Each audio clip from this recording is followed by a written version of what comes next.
Bismillahirrahmanirrahim. Assalamualaikum warahmatullahi wabarakatuh. Halo Bapak Ibu Guru di seluruh Indonesia. Pada kesempatan ini kita akan belajar bersama tentang uji komprehensif PPG tahun 2021.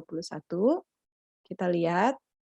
Ini agak berbeda dengan PPG tahun lalu. Kalau tahun lalu itu, tahun 2020 itu, mahasiswa PPG mensimulasikan mengajar dengan siswa imajiner di depan 2 penguji, kemudian dilanjutkan dengan tanya jawab untuk mengelaborasi materi yang diajarkan. Tetapi pada tahun 2021 ini, full selama 1 JP, mahasiswa PPG itu tanya jawab. Tanya jawab seputar materi yang berhubungan dengan perangkat pembelajaran. Kita lihat, uji komprehensif merupakan penilaian yang dilakukan secara menyeluruh tentang teori pedagogi dan pengetahuan bidang studi termasuk materi esensial, advanced materials, dan kebermaknaan apa, mengapa, bagaimana yang bersumber dari perangkat pembelajaran yang dihasilkan dari lokakarya dan diperluas pada aspek feedback dan HOTS. Uji komprehensif dimaksudkan sebagai proses menilai mahasiswa PPG dalam rangka mengukur kesiapan dan kecukupan kompetensi mahasiswa sebelum mengikuti PPL. Untuk uji komprehensif, mahasiswa memilih 2 dari 3 set dokumen perangkat pembelajaran yang telah dibuat pada tahap perancangan pembelajaran untuk dipelajari. Selanjutnya, dosen menguji secara lisan baik daring dan atau luring. Tapi karena pandemi, tahun ini juga akan dilaksanakan secara full daring. Uji komprehensif untuk setiap mahasiswa dilakukan selama 1 JP atau 50 menit oleh 2 orang dosen prodi PPG yang keahliannya sesuai. Jadi bukan dosen pembimbing perancangan pembelajaran. Bisa via Zoom Meetings atau Google Meet. Nanti ada uji komprehensif utama, dan kalau yang belum lulus, maka ada jadwal uji komprehensif ulang atau remedial. Waktunya tidak lama, selang 1-2 hari. Kemudian materi ujian mencakup 1 materi bidang studi esensial, yang kedua materi bidang studi atau advance material, yang ketiga materi yang mendukung HOTS, yang keempat materi pedagogi, dan yang terakhir pengintegrasian antara teknologi informasi dan komunikasi, materi bidang studi dan pedagogi atau TIPEK yang secara keseluruhan tercakup dalam 2 set dokumen perangkat pembelajaran tersebut. Mari kita ingat kembali tahap perancangan pembelajaran. Tahap perancangan pembelajaran merupakan kegiatan yang dilakukan oleh mahasiswa program PPG dalam jabatan yang telah menyelesaikan tahap pendalaman materi, analisis materi ajar berbasis masalah untuk menghasilkan dokumen rancangan kegiatan pembelajaran yang terdiri atas rencana kegiatan atau RPP, bahan ajar, LKPD, media pembelajaran, dan instrumen penilaian.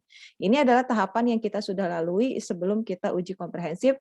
Yang pertama adalah identifikasi masalah dan rencana aksi, kemudian dibuat atau penyusunan dokumen rancangan pembelajaran, kemudian peer teaching, refleksi, rencana tindak lanjut. Nah, ini adalah instrumen penilaian uji komprehensif PPG tahun 2021. Uji komprehensif sebagai portal untuk mengikuti PPL dengan nilai minimum 70. Jadi, angka kelulusan itu grade-nya adalah poinnya minimal 70. Ini adalah instrumennya, ada 5 indikator, 5 aspek yang akan dinilai, kemudian poinnya ada 5 juga, ya, skala 5.1 sampai 5. Yang pertama, aspek yang dinilai adalah penguasaan materi bidang studi esensial atau materi pokok. Kemudian yang kedua adalah penguasaan materi bidang studi advance material atau materi lanjutan, kemudian penguasaan materi pedagogi, kemudian penguasaan materi berbasis HOTS, dan yang terakhir adalah penguasaan materi terintegrasi dengan TIPEK atau kesiapan melaksanakan PPL. Semuanya ada dalam skala 1 sampai 5. 1 itu sangat kurang baik, 2 kurang baik, 3 cukup baik, 4 baik, 5 baik. Nanti penguji, kami akan memasukkan nilai di sini, klik, kemudian nanti memberikan komentar, dan nanti di akhir akan ada akumulasi nilai Bapak Ibu. Diharapkan mudah-mudahan Bapak Ibu semuanya lulus, karena minimalnya 70, berarti penguji memberikan angka 4 atau 5.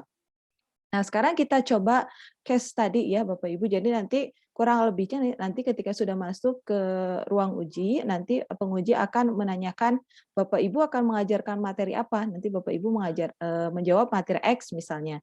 Kemudian dilanjutkan pertanyaan, menurut Bapak Ibu apa materi esensial atau materi pokok dari materi X tersebut? Hati-hati jawaban Bapak Ibu jangan sampai ada yang salah konsep ya tentang materi esensial. Kemudian dilanjutkan, menurut Bapak Ibu, apa advance material atau materi lanjutan dari materi X tersebut? Jadi maksudnya itu kalau tadi materi esensialnya misalkan siswa Bapak Ibu yang diajarkan itu harus tahu 10 misalkan gitu. Nah, Bapak Ibu sebagai guru itu harus tahu 15, jadi harus tahu lebih banyak gitu. Nah, ini nanti ditanyakan, hati-hati juga jangan sampai ada yang salah konsep. Kemudian pertanyaan berikutnya, apakah materi Apa manfaat materi X dalam kehidupan sehari-hari atau kontekstual? Nanti sebaiknya Bapak Ibu siapkan jawaban, ungkapkan kejadian dalam kehidupan sehari-hari yang dimanfaatkan oleh individu atau masyarakat banyak dengan memanfaatkan materi X, sehingga kita bisa menguatkan sebagai guru kenapa materi X itu harus dipelajari, ya, dan tunjukkan apa manfaatnya sehingga betul-betul bermakna apa yang kita ajarkan. Nah, selanjutnya metode, model, pendekatan, strategi apa yang akan digunakan untuk mengajarkan materi X? Mengapa metode, model, pendekatan, strategi tersebut yang dipilih? Nah, ini temukan alasan logis mengapa memilih metode, model, pendekatan, strategi dengan karakteristik materinya. Kemudian mohon dibaca kembali tentang karakteristik metode, model, pendekatan, atau strategi. Selanjutnya, apa media pembelajaran yang dipilih untuk membelajarkan materi X? Mengapa media tersebut yang dipilih? Sudah tepatkah media tersebut? Nah, nanti Bapak Ibu mencoba menjawabnya dengan menghubungkan antara jenis media yang dipilih, kemudian karakteristik materi yang diajarkan, kemudian dan juga yang lebih penting juga adalah bagaimana tahap perkembangan peserta didik, sehingga ada alasan logis kenapa memilih media pembelajaran itu. Mungkin Bapak Ibu dicoba dibuka-buka lagi karakteristik dari media-media pembelajaran yang ada sehingga kita kenapa bisa memilih media A untuk materi X yang kita ajarkan. Selanjutnya bahan ajar apa yang dikembangkan untuk melatihkan HOTS, tunjukkan bagian mana yang menunjukkan HOTS. Sebaiknya ini kontekstual, jadi ada kontekstualnya. Kemudian bagaimana penilaian yang digunakan untuk melihat apakah peserta didik sudah menguasai materi X, bagaimana teknik penilaian yang digunakan, ungkapkan secara menyeluruh penilaian pada aspek sikap, pengetahuan, keterampilan, hubungkan dengan karakteristik materi, metode mengajar, dan karakteristik peserta didik. Kemudian teknologi apa yang dimanfaatkan dalam membelajarkan materi X, mengapa teknologi tersebut yang digunakan, apakah sudah tepat? Sampaikan alasan ilmiah dengan menyampaikan karakteristik teknologi yang dipilih dengan karakteristik peserta didik dan materi. Nah, kurang lebih itu pertanyaannya. Mudah-mudahan sekarang Bapak Ibu silakan dibuka lagi perangkat pembelajarannya. Kita lihat analisis kenapa kita memilih metode ini, media ini, bahan ajarnya seperti ini, penilaiannya seperti yang kita kembangkan. Alasannya seperti apa? Kita sudah siap-siap. Nah, selanjutnya kita coba lihat mengapa harus ada uji komprehensif. Ini adalah landasan filosofis yang dikaitkan dengan TIPEC atau Technological, Pedagogical, Content Knowledge. Nah, ada 4 kemungkinan. Jadi jangan sampai guru mengajarkan hal yang salah berarti berhubungan dengan konten dengan cara yang benar.